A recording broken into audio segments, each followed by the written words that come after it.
Hi, we're the Cowboy Brothers. And this is our story of Sherbert Shirley.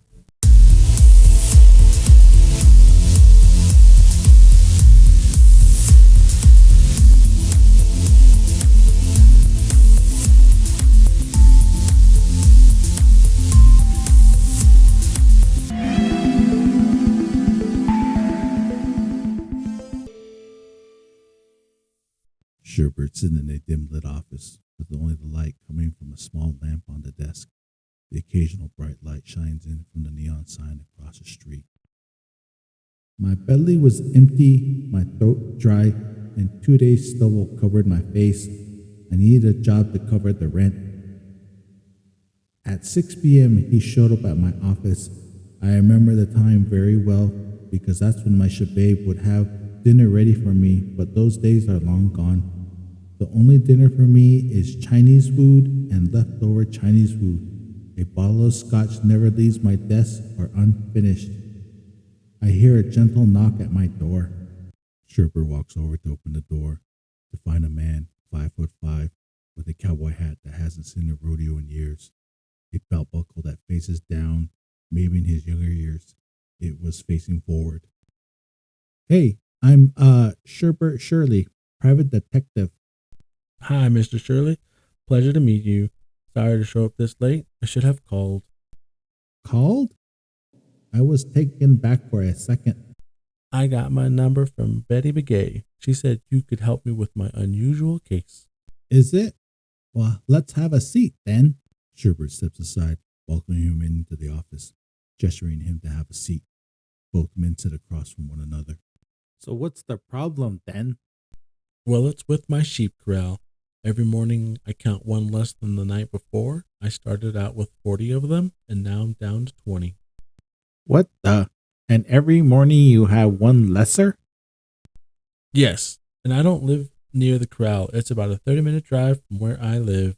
Sherbert pondering in his seat, with his hand on his chin, feeling his stubble, and thinking he may need to shave.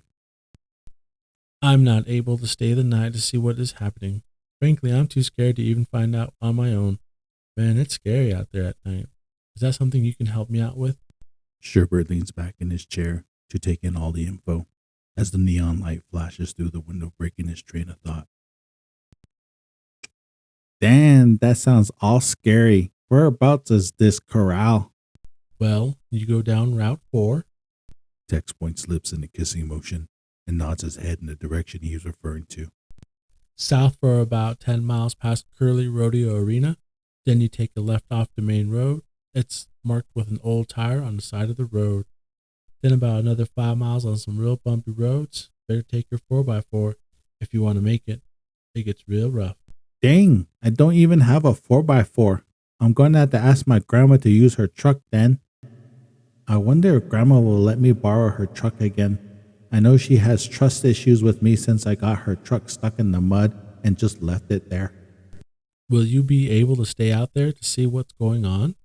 Yeah, I'll be able to stay the night. I have no wife and no kids, only the memories of my shababe to keep me company on those lonely nights. Sherbert gets up from his chair and walks over to the window and looks outside, thinking back to when he was still with her and the good times. You see, she'd left me a while back, came home to an empty trailer.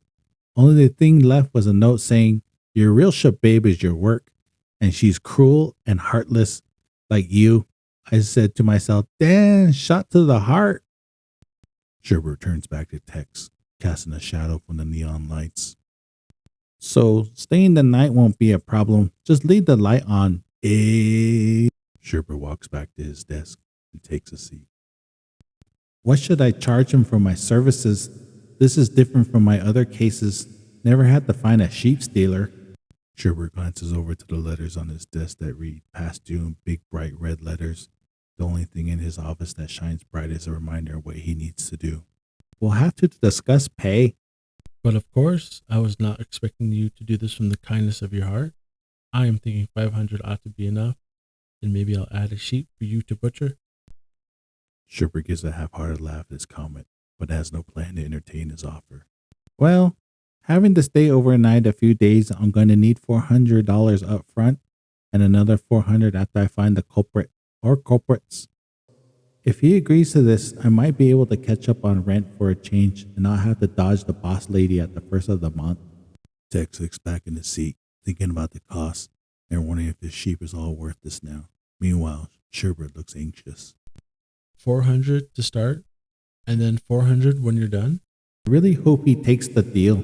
It'd be nice not to have to go ask Grandma at the first of the month. Tex thinks for a little bit then. Well, Mr. Shirley, you got yourself a deal. How would you like to get paid? Check, card, or should we barter? That's funny. Maybe you can give me some of your best turquoise instead. Eh? They both start to laugh as they look at each other. Sherbert extends his hand for a handshake to finalize the deal. The next day, Sherbert heads out to the corral. Driving in his truck with KTN playing in the background, Sherbert speeds down the highway following the instructions given to him by Tex. This road feels lonely and desperate, wishing to be driven on. The radio station cuts in and out, guess the mesa interferes with the signal. Finding the sheep stealer should be easy, with no one around. I need this to go quick and easy. I don't need to be out here long. Sherbert arrives to the corral just as the sun sets behind the mesa. Well, there it is. It's not a very big corral. I said just Tex expand a bit, maybe that's his problem. Who am I to judge? I don't own sheep or anything close to that. Sherbert steps out of his truck, tucks his .38 revolver in his waistband, and walks to the corral. The only light from the moon creating an unsettling vibe. With his flashlight in hand, he begins to search around the corral, hoping to see any signs or tracks besides those of a sheep. As he finishes his first inspection, he makes his way back to the truck to get his stuff and set up camp. Just as he is about done, he hears a faint crunch behind him. As he turns to see what made the sound. Who's there? Show yourself! Sherbert reaches for his .38 with his right hand. With his flashlight in his left, he aims in the direction of the sound.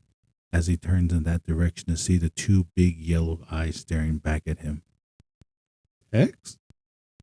Knocking at the door, Sherbert shot up, gasping for breath, and found himself slumped over on his desk, bathed in the neon light streaming through his office window. Paper and case files lay scattered around him.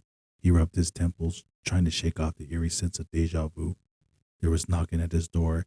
As he went to open it, there stood Tex Tanner, just as he did in the dream. I have a feeling I already know where this is going.